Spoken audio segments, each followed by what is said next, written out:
So I grew up small town, south of Boston in Massachusetts, a little town called Scituate, and I fell in love with baseball. It was everything for me. My dad actually bought a baseball facility so I could play ball year-round in Massachusetts, and I had one dream, and it was to play professional baseball. And I thought I was making my way towards that dream. I was fortunate to get a full college scholarship. I was talking to professional teams, getting letters from teams, and then all of a sudden my senior year, just like that, I tore my shoulder. And it was over. I had no idea what I was gonna do. And I said, all right, I might as well get into coaching. I love baseball. I might as well get into the passion that I have for the sport and coach. So I coached for a summer, and it's in the Cape Cod League. Some of the best players in the entire country are here, and I've got the best seat in the house. I'm sitting in the dugout next to these players. And I realized something very important there. I realized that I loved playing the game, but I didn't love watching the game.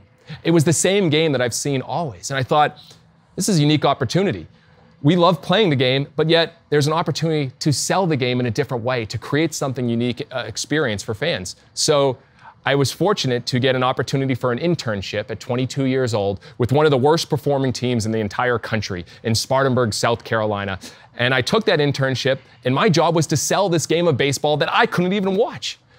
But fortunately, I got people excited, and I shared some enthusiasm. And lo and behold, the owner of the team had another team in Gastonia, North Carolina, and he'd offered me the job as the general manager of the team at 23 years old. How do you get the job as a GM at 23? Well, it's the worst team in the entire country. That's the only way you could get the job, because that team was poorly performing, worse than I could ever imagine. My first day I walked into the stadium, there was only 200 fans coming to the games. There was only $268 in the bank account, and the team had lost $100,000 the previous year. They were a failure on every single account. And I remember I said, what am I gonna do? I'm taking over the worst team ever.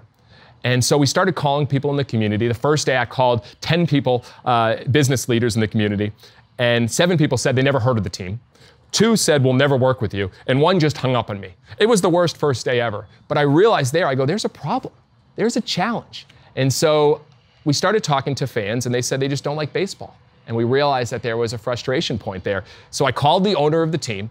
I said, Ken, we're no longer gonna be a baseball team. He goes, what do you mean, Jesse? I go, baseball's not working. We need to be something dramatically different. He goes, what do you have in mind? I go, I think our players should do choreographed dances. I think we should have grandma beauty pageants. I should get in the dunk tank every game. We should serve donut burgers and donut dogs and call them heart-stoppingly delicious. And we started coming up with every idea. Luckily, he didn't fire me that day. He said, you know what? We got nothing to lose. And it was that day that we focused on becoming more of a circus than just a baseball team. And we focused on being more of an entertainment company than just a baseball team. And what happened was, people started talking. All of a sudden, it went from 200 fans to 600 fans to 1,000 fans to 1,500 fans to 2,000 fans, and started selling out games. And people were saying, what is happening at the ballpark? And it all started with creating this attention and solving some of the frustrations to make people that don't necessarily love baseball love our experience. And again, that was the starting point for us. And when you look forward, there were a lot of crazy stories, a lot of things we tried, but that's how we learned about fan experience. The future of business is not based on how many customers you have. The future of business is based on how many fans you have. Here's the reality. Customers are transactional. They come and go, but fans never leave. What are you doing to create fans for life? And you need to look at that entire experience from the beginning to end. And that's what we had to do at our ballparks. And that's why, fortunately, now we spend $0 on marketing.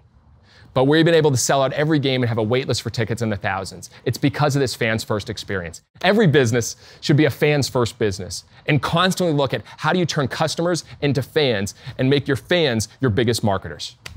So what can you win in? And we realized we're gonna create the best show we can at our ballpark. And that's how we started learning about this fans first experience. Create something your fans want.